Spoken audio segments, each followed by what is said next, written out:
part of what you just said earlier about if you're going to do a project that's going to take you away from your kids, it needs to be surrounded by people that are aligned kind of the way you are, and just a safe space overall.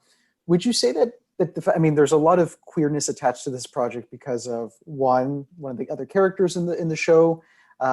We kind of experience what his journey is like.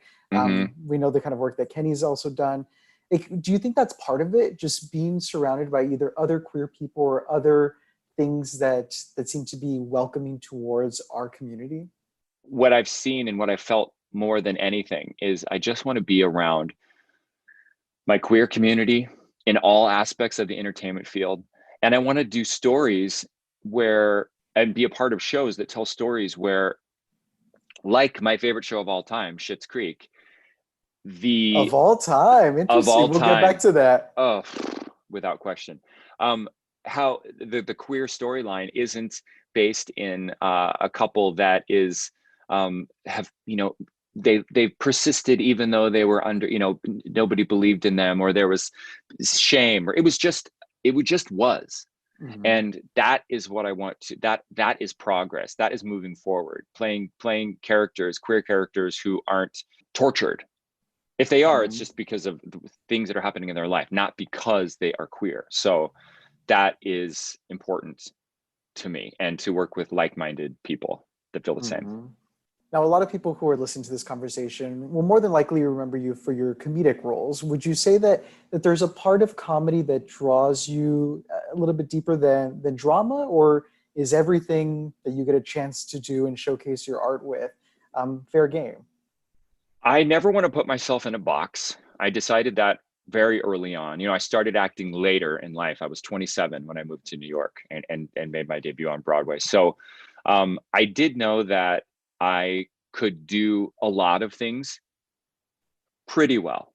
I'm not the best dramatic actor in the world, but I know that I can find truth in text if it connects to me. American Horror Story was a huge challenge for me. That is not my wheelhouse that I naturally go to. And I had a lot of anxiety about being with these dramatic actors and sitting across from Kathy Bates and Sarah Paulson. And I mean, they are just masterful at that. And I'm not, but I learned from them, and I take those skills with me everywhere I go. I am the most comfortable doing comedy, doing something character driven, situation specific comedy. I'm finding that the show I'm getting ready to shoot, Call Me Kat, it's really, I think, my sweet spot. I didn't really know that because I haven't done it in a while, but once I started, it just feels like, oh, right. And that's kind of my stuff on Broadway, and even on 30 Rock. It's kind of where I like to live the most. I think I can bring the most of my true self to it. So yeah, but I want to continue to do all different types of things for sure. But I am definitely more drawn to something that is comedic, but has a little bit of a slant as well.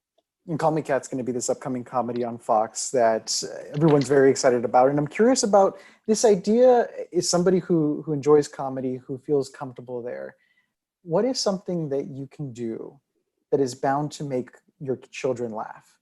And when you hear that laughter, how does that make you feel? That's a great question.